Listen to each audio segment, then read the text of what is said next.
अस्सलाम वालेकुम दोस्तों, तव्हां सभिनीनि खे भलीकार। जीअं त कल्ह असां तुर्खान दौर कवर कयो हो, अॼु जेको आहे मुग़लनि जे दौर ते हलंदासीं ऐं हीअ इंतिहाई अहम दौर आहे।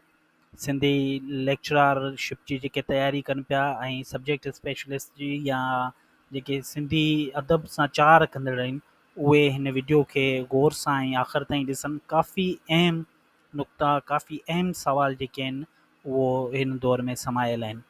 त अचूं था पंहिंजे टॉपिक तरफ़।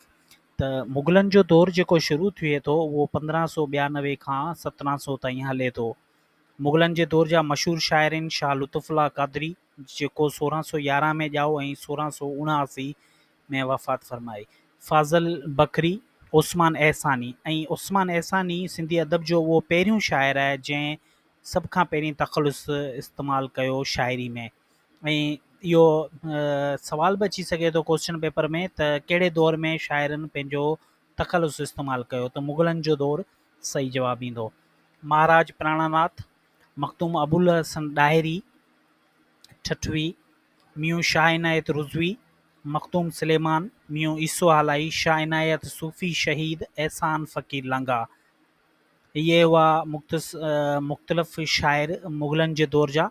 हाणे अचूं था त मुग़लनि जे दौर में जेके अहम नुक़्ता आहिनि उहे कहिड़ा आहिनि जेके तव्हांखे लेक्चररशिप जी तयारी में बिल्कुलु फ़ाइदेमंद तव्हांजे लाइ थींदा। त मुग़ल दौर जा अहम नुक़्ता इहे आहिनि त अदबी हवाले सां मुग़ल दौर खे मियूं शाह इनायत जो दौरु चयो वञे थो। मुग़ल दौर खे मियूं शाह इनायत जो दौरु चयो वञे थो। मुग़ल दौर में हाजी मोहम्मद रज़ा, मीर अबू अल मकार, मुल्ला अब्दुल हकीम फ़ारसी जा वॾा शाइर हुआ। मीर मासूम, ताहिर निस्यानी ऐं फ़रीद बकरी मशहूरु मोरख़ हुआ। तारीख़दान जेके हुआ उहे मीर मासूम, ताहिर नस्यानी ऐं फ़रीद बकरी मशहूरु तारीख़दान हुआ।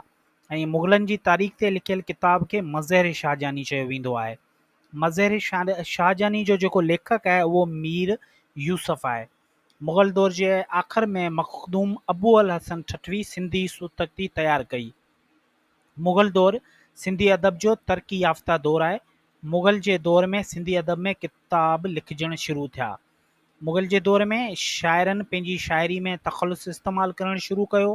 मुग़ल दौर में उस्मान एहसानी पहिरियों शाइर आहे जंहिं शाइरी में तख़लुस इस्तेमालु कयो। उस्मान एहसानी पंहिंजे तवील नज़म खे वतननामा जो उनवान ॾिनो। उस्मान एहसानी उहो पहिरियों शाइर आहे जंहिं शाइरी में तख़लुस जो इस्तेमालु कयो ऐं जेके तवील नज़म हुन लिखिया उनखे वतननामा जो उनवान ॾिनो।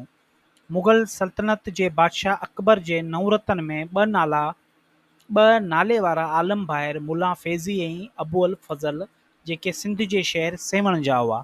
इहो हिकु एज़ाज़ जी ॻाल्हि आहे। ऐं मुग़ल दौर में पेरू खट्टी जेको हो उहो लोक अदब जो वॾो शाइर हो। शाह लुत्फ़ुल्लाह क़ादरी अगमकोट जो हो। शाह लुत्फ़ुल्लाह क़ादरी जा कुझु किताब ही आहिनि जंहिंमें मिनाज अल मैरफ़त जेको फ़ारसी ॿोली में लिखियलु आहे ऐं सिंधी रिसालो आहे ऐं उनखां अलावा तहफ़तुल सालकिन जेको बि फ़ारसी ज़बान में आहे।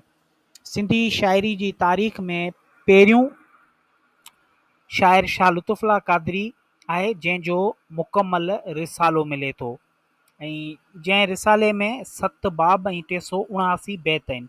इहो बि इंतिहाई अहम आहे। सिंधी ज़बान जो उहो कहिड़ो शाइर आहे जंहिंजो मुकमल रिसालो मिले थो। मुकमल रिसालो जेको मिले थो उहो शाह लुत्फ़ुल्लाह क़ादरी जो मिले थो जंहिंमें कुल 7 बाब ऐं 379 बैत आहिनि।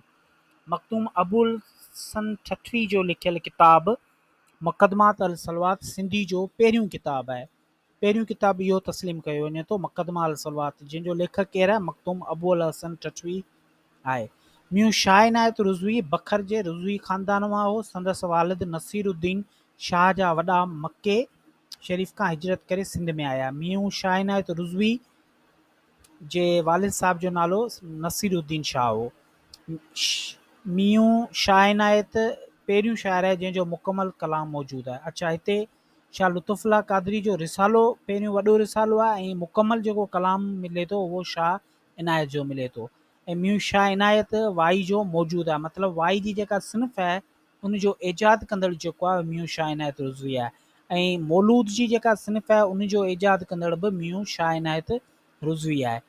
मियां शाह इनायत जी रिसाले में कुल 32 सुर आहिनि ऐं 550 बैत आहिनि। 1993 ईस्वी में मुमताज़ मिर्ज़ा मियां ईसे जा सिंधी बैत जे नाले सां तरतीब ॾेई रिसालो छपरायो, जंहिंमें कुल 230 बैत आहिनि। हीअ बि इंतहाई अहम आहे।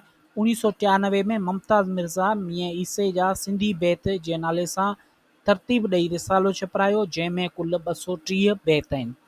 मियां ईसे जा शुरूआती बैत गंजमात आया।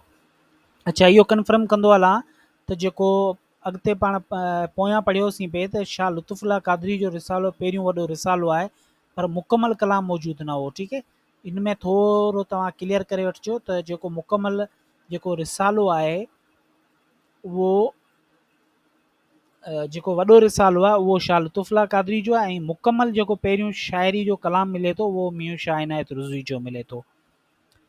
ऐं उम्मे कलसूम जेको आहे उहो मक़ालो लिखियो हो शाह मियां ईसे जो शाह लतीफ़ ते असर संदसि मक़ालो लिखियलु आहे। त अॼु जे मुग़ल दौर में इहे अहम पॉइंटूं हुयूं, अहम नुक़्ता हुआ जेके तव्हांजे आॾो पेश कया। हाणे इंशाल्लाह नई वीडियो में वरी जेको आहे असीं कंहिं नए टॉपिक सां गॾु हूंदासीं। इंशाल्लाह दौर जीअं ख़तमु थींदो उनखां पोइ तव्हांजा मॉडल पेपर आउं तयारु कंदुसि, ऐं उहो तव्हांजे लाइ तमामु घणा मुफ़ीद साबित थींदा। तेसीं ताईं इन्हनि वीडियोज़ खे गौर सां ॾिसो ऐं सम्झण जी कोशिशि कयो। तेसिताईं अलाह वई तव्हांजो पंहिंजो जीवत कुमार, सिंध सलामत साथ सलामत।